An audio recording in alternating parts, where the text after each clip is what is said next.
Okay, before I start this video, it's going to be a long one, but it's going to be a good one. These are all just my opinions. Nothing is fact.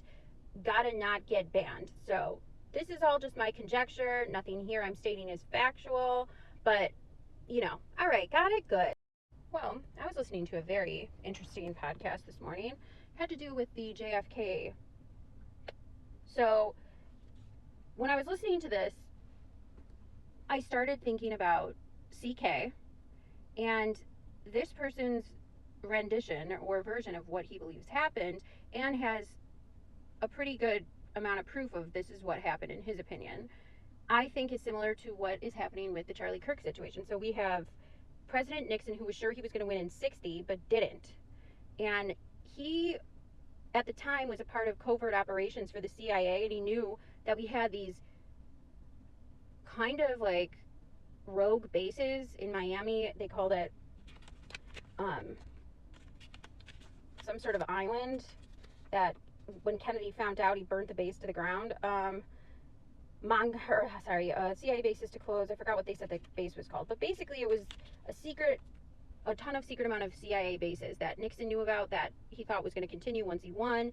They wanted to come up with an assassination squad in the CIA that would run these covert operations because they wanted to get rid of Castro in Cuba.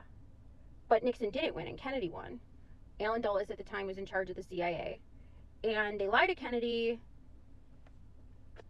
and they do, obviously, the Bay of Pigs, which was a fucking disaster. And so he fires Dulles, and he wants him out. And he puts somebody who has no political clout in charge of the CIA, and they just kind of treat him like a figurehead. But really, behind the scenes, Allen Dulles was still running the show with the deputy director at the time, and just like kind of stayed in Washington and was running things behind the scenes, like the for real boss. Like, think of the episode of Sopranos where Tony's really running things, but they put Corrado at the head as the figurehead, and they make him think he's running things, but in reality it's Tony. And then once Corrado figures out that that's what's really going on, he tries to have him killed, and his mother gives the okay. If you're a Sopranos fan, you know. So Dulles goes to Howard Hughes because Howard Hughes wants this assassination squad too. He's going to fund it, okay? And this lawyer named Bob Mayhew is contracted by Howard Hughes and Allen Dulles, and Bob Mayhew has mob ties. So think Sam Giancana and this guy named Trafficante, okay? So they use their connections in the mafia, and the CIA basically contracted the American mafia to become this assassination squad on Allen Dulles' say-so, or on, the overall heads of the CIA say-so.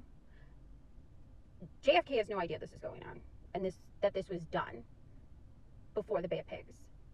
But this continues to exist, continues to be funded. JFK has no idea about this squad and the fact that the CIA covertly contracted with the mafia to do hits, because you need plausible deniability. So if it's the CIA, but a mob guy's doing it, you can blame it on the mob. It's not going to come back to them.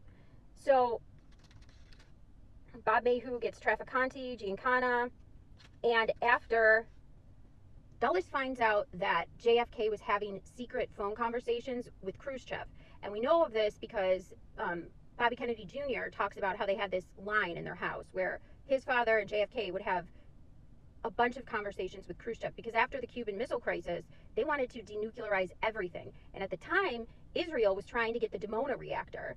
And you have to understand, that wasn't going to fly. JFK wanted to get in there and see what was going on with the nuclear project in the I country.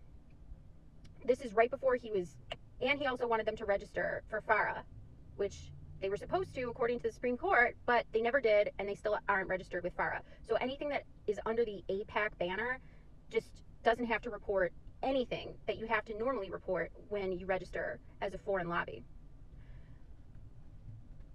So Dulles loses his shit because he has a lot of financial investments in the nuclearization of all these countries, and he thinks you're a traitor to our country if you are denuclearizing our country and all these other countries. Dulles was not happy. Also, at the same time, to give more plausible deniability, the CIA contracted people like Lee Harvey Oswald. They had him long before they even had this squad because they used him as a covert operator to infiltrate Marxist groups because he spoke Russian. And so they called it Operation, hold on, I got it. Where is it? Hold on. Operation Redskin. So he was contracted long before this squad even existed, but to give them even more cover, so say a mob guy did the hit, that's one trace away from the CIA. But if you start employing people like Lee Harvey Oswald and you have them also a part of this plot, now that's two removed. So that's two levels of protection of plausible deniability for the CIA to say that they had anything to do with the JFK, right? So that's how Lee Harvey Oswald got involved. Now, according to the podcast person who is an attorney himself, he said that Oswald was there that day. Oswald did shoot at the curb because that's what he was told to do. He didn't realize they were actually taking out the president and he was going to be the patsy. So that's why he said, I'm a patsy, I'm a patsy. Now, why does this make me, when I was hearing this story, which now makes total sense, by the way, this is the most plausible thing I could hear when people are like, what do you think really happened with the JFK? I think this is the story. Because when we're looking at the CK on September 10th, we have a bunch of decoy boys, right? We have Tyler Robinson, we have this boyfriend, Lance, we have a picture of somebody on the stairs, we have some sort of Dodge Charger, we have George Zinn, who's immediately jumps up and says I did it, but had nothing to do with it. So, and we have Charlie's security, who's acting really strange. So we have a bunch of decoys, which is the plausible deniability, blame it on the duh. I think Tyler probably was told to do a certain part of something, but I don't think he's the one who pulled this off. And what was happening right before this? Now we know from Candace and the text messages that Charlie was going to pull away from the I Countries project. He was no longer going to represent this Zionism. Okay, he was done. He said it in a text message. He was no longer going to play ball. He was upset with those donors who are that, Zionist, and he was done. And so, but who did he send that text message to? He sent it in a group chat.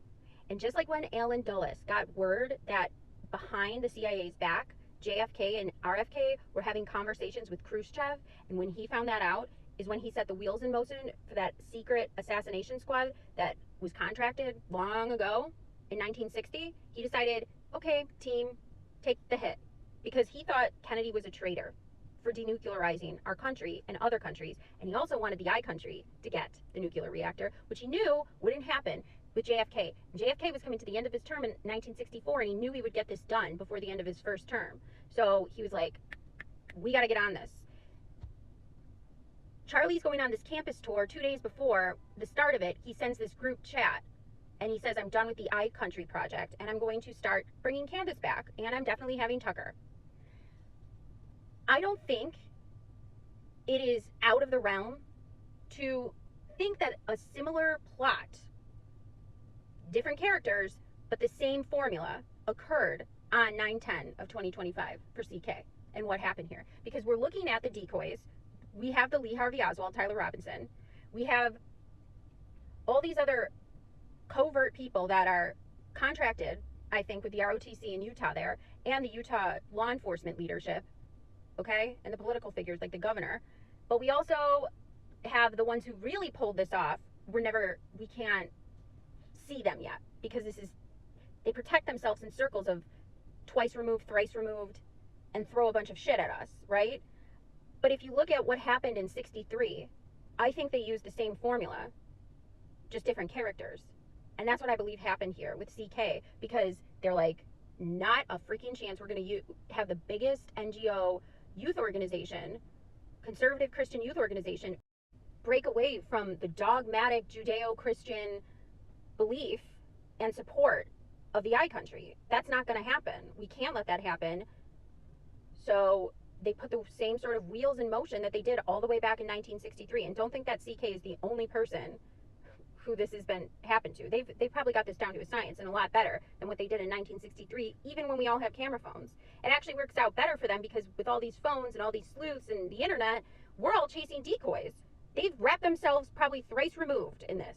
Do you see what I'm saying here? And so we're getting closer right? I feel like we're getting somewhere, but it's going to be very tricky to get past that second layer, I'd say. The third layer, we're cracking we're shooting down a bunch of shit that's been said by our own federal government as being a complete farce. So that third protective shell is coming undone. The second one, we're starting to knock on the door. We can't give up, is what I'm trying to say. And this is the formula. Because when I heard this, it just rang so fucking true to me. And it just basically sounds like exactly what happened this September 10th. So, thought I'd share. Keep your eyes and ears open.